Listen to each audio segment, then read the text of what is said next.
नमस्कार. उन्हाळ्याच्या बरोबर दुसरी एक आठवण लगेचच येते, ती म्हणजे आंब्याची. हा सीझन असतो आंब्यांचा आणि अगदी भरपूर आंबे खावेसे वाटतात. आता या आंब्याचा आस्वाद कसा घ्यावा, आंब्याचे गुणधर्म काय, याबद्दल आयुर्वेद काय सांगतो? आंबा खाताना घ्यायची एक छोटीशी काळजी म्हणजे आंबा तुम्ही घरात आणल्यानंतर तो खायच्या आधी साधारण एक तासभर तरी तो पाण्यामध्ये भिजवून ठेवा. का बरं? त्याच्यामुळे त्याच्यावरती असलेला सगळा चीक हा निघून जातो आणि स्वच्छ होतो, हे तर आहेच.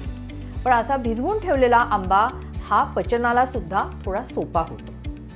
दुसरी गोष्ट म्हणजे आंब्याचा रस खावा का फोडी खाव्यात, याच्याबद्दल एक नेहमी प्रश्न मनात येतो.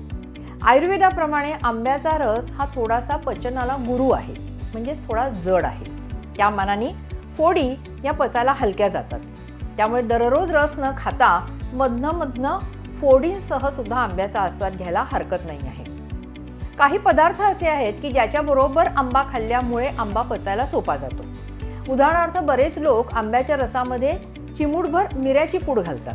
आता मिरं हे काय, उष्ण आहे, तीक्ष्ण आहे आणि पचनाला मदत करणारं आहे.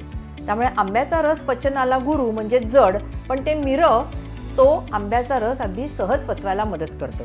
त्याच वेळेला त्या आमरसामध्ये आपण घालतो थोडंसं तूप, हे सुद्धा अजून त्या आंब्याचे गुणधर्म वाढवायला मदत करतं आणि त्याचे बल्य किंवा बल देणारे जे काही गुणधर्म आहेत ते वाढवायलाही मदत करतं.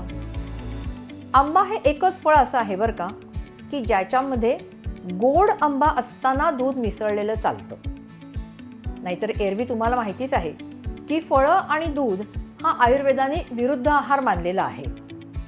पण आंबा मात्र त्याला अपवाद. त्यामुळे आंबा खाताना जर तो पूर्ण गोड असेल तर थोडंसं दूध घालून तो जर खाल्ला तर त्याचा स्वाद अजूनच वाढतो. म्हणून अशा पद्धतीने आंबे खा आणि त्याचा पुरेपूर आस्वाद घ्या.